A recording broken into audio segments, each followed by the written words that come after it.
ఇదంతా చూస్తుంటే నా ప్లాన్ వర్కౌట్ అయినట్టే ఉంది. ఎస్, చేసిన తప్పకి శిక్ష అనుభవిస్తావు. ఇప్పటికే రాజకీయంగా నీ పరిస్థితి దిగజారిపోయింది. ఇంకా రాను రాను చాలా ఘోరంగా ఉండబోతోంది నీ బతుకు.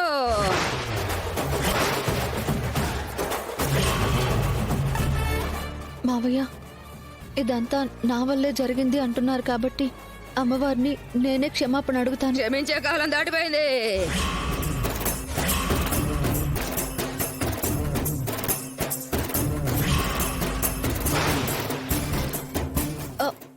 ఇప్పుడు ఏం చేస్తే నువ్వు శాంతిస్తావో అదైనా చెప్పమ్మా. నేను శాంతించేది లేదు, శాంతించేది లేదు. నా పాదాలు పట్టుకుని ప్రార్థించిన వదల్లో.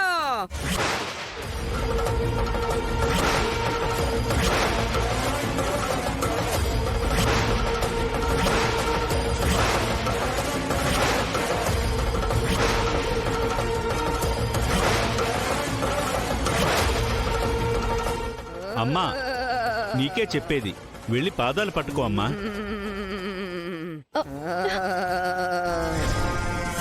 అమ్మా తల్లి, తప్పైపోయింది. నువ్వు శాంతించే మార్గం ఏంటో సెలవియమ్మా. తల్లి, నీ చల్లని చూపే మాకు కొండంత అండ. అలాంటిది నువ్వు అలా ఆగ్రహిస్తే తట్టుకోలేని తల్లి మేము.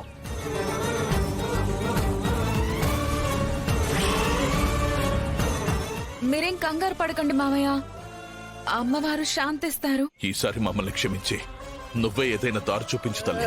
అయితే వినండి, నేను ప్రస్తుతానికి శాంతించాలంటే మీరు ఒక పని చేయాలి. తప్పకుండా తల్లి, అదేంటో సెలవి చాలు. 600 ఆ పని జరిపిస్తానమ్మా. నువ్వు ఆశ పెట్టిన అమ్మాయికి ఆశ నెరవేరాలంటే తనతో నిశ్చితార్థం జరిగిన అబ్బాయి అమ్మవారి పూలమాల తన మెళ్ళో వేస్తే పాప పరిహారం అవుతుంది.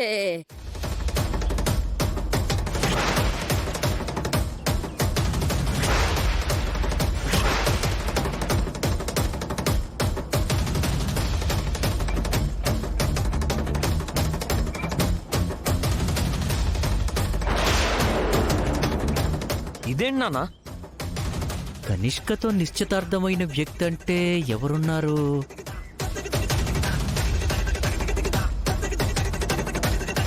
ఇంకెవరన్నయ్యా? అది మన సిద్ధు అన్నయ్యే.